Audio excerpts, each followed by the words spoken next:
Hi guys, welcome to this doubt question video. ये मुझे एक डाउट क्वेश्चन आया, एक सिंपल सा सेंटेंस है जो देखने में लगता है आपको एक वोकैबुलरी क्वेश्चन है, बट इसके अंदर डीप लर्निंग काफ़ी इन्वॉल्व है। आपको इस क्वेश्चन पे you will get to learn a lot about economics, basic working everyday economics. You will get to understand that कैसे सिंपल वर्ड्स के साथ भी कॉम्प्लिकेटेड ऑप्शंस बनाए जा सकते हैं। और इसका लाइन का अंडरलाइन मीनिंग जब तुम समझोगे तो तुम्हें एक बेसिक इकोनॉमिक प्रिंसिपल समझ आ जाएगा। That's why we picked up a fill in the blank question for you here, right. चलिए स्टार्ट करते हैं। The argument that the need for a looser fiscal policy. So पहली चीज है मेरे को इसमें, looser fiscal policy to dash demand outweighs the need to dash budget deficits is persuasive, right. अब इसमें दो चीजें हैं जो आपको पता होनी चाहिए यहाँ पे, या आपको समझ आती है। एक तो बात हुई है फिस्कल पॉलिसी की, राइट, और दूसरी बात हुई है बजट डेफिसिट की। अब बजट डेफिसिट क्या होता है, पहले इससे शुरू करते हैं। ये गवर्नमेंट का बजट डेफिसिट है, राइट। सो गवर्नमेंट की जो, किसी भी गवर्नमेंट की जो अर्निंग है और स्पेंडिंग है, राइट, उसके बीच में डिफरेंस। जनरली स्पेंडिंग ज़्यादा होती है अर्निंग से, and this leads to a deficit. So ये एक बजट डेफिसिट है, जो साल का उन्होंने बजटेड डेफिसिट बजट बनाया था, उसमें इतना पैसा शॉर्ट हो रहा है, राइट।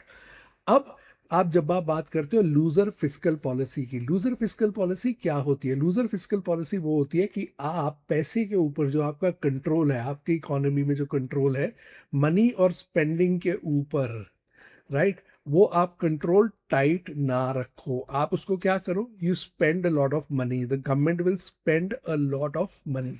दैट इज, आपने इंफ्रास्ट्रक्चर के प्रोजेक्ट्स जैसे बहुत सारे लॉन्च करे, आपने स्कीम्स लॉन्च करी, ऐसी सारी चीजें जो इकोनॉमी में मनी पंप करती हैं, जो मनी एंड सिस्टम में सर्कुलेशन लेके आती हैं पैसे का। आपको ऐसा कुछ आप करते हो जब आप लूजर फिस्कल पॉलिसी अडॉप्ट करते हो। सो अब वो यहाँ पे बोल रहा है कि जो आर्गुमेंट है, need for a looser fiscal policy, which means government को ज्यादा पैसा स्पेंड करना चाहिए। इसके लिए जो आर्गुमेंट है dash.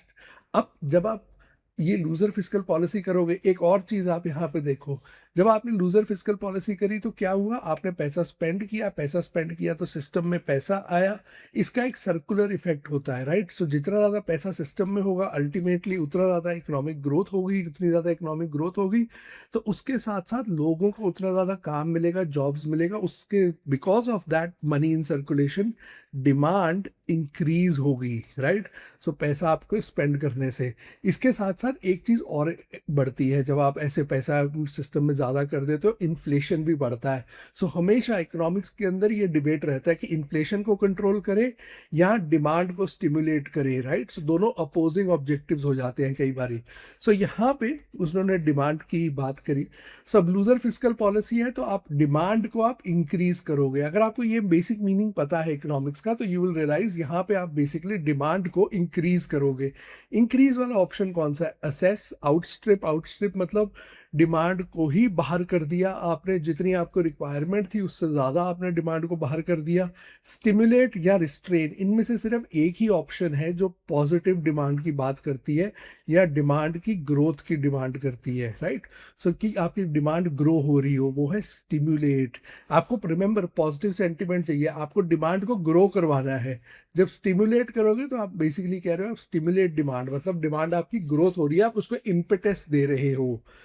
Outweighs the need to dash budget deficits is persuasive.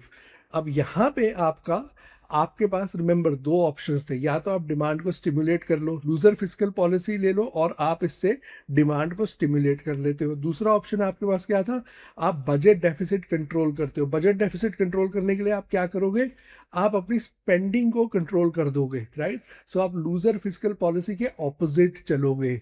सो अगर आपको इस केस में यहाँ पे आपको नीड आउटवे करनी है, राइट, तो need to control budget deficits is persuasive. अब इस पूरे सेंटेंस को ध्यान से समझो, अगर यहाँ लॉजिक समझ आ जाता है तो you will realize that this question was very easy. The argument that the need for a looser fiscal policy, मतलब पैसा स्पेंडिंग गवर्नमेंट की ज्यादा हो, इस आर्ग्यूमेंट के लिए to dash growth, to stimulate growth, growth को बढ़ाने के लिए, डिमांड को बढ़ाने के लिए ये ज्यादा बेटर है, ये आउटवे करती है need to control budget deficits is persuasive. So ये वाला जो ऑप्शन है ना, जो स्पेंडिंग वाला रूट है, क्योंकि आपके पास गवर्नमेंट के पास दो रूट थे, या तो स्पेंडिंग कर लो या स्पेंडिंग आप कंट्रोल कर लो। तो वो कह रहे हैं स्पेंडिंग वाला रूट बेटर है, राइट। आप बजट डेफिसिट्स कंट्रोल करने लग जाओगे तो बेसिकली क्यों स्पेंडिंग वाला रूट बेटर है, क्योंकि आप जब स्पेंड करते हो तो आप इकोनॉमी को पुश करते हो पॉजिटिव डायरेक्शन में, तो उसके एसोसिएटेड बेनिफिट्स होते हैं। So that is the school of economic thought जो यहाँ पे प्रमोट करा जा रहा है। अब रिस्ट्रेन जो होगा वो ऑपोजिट हो जाएगा, राइट।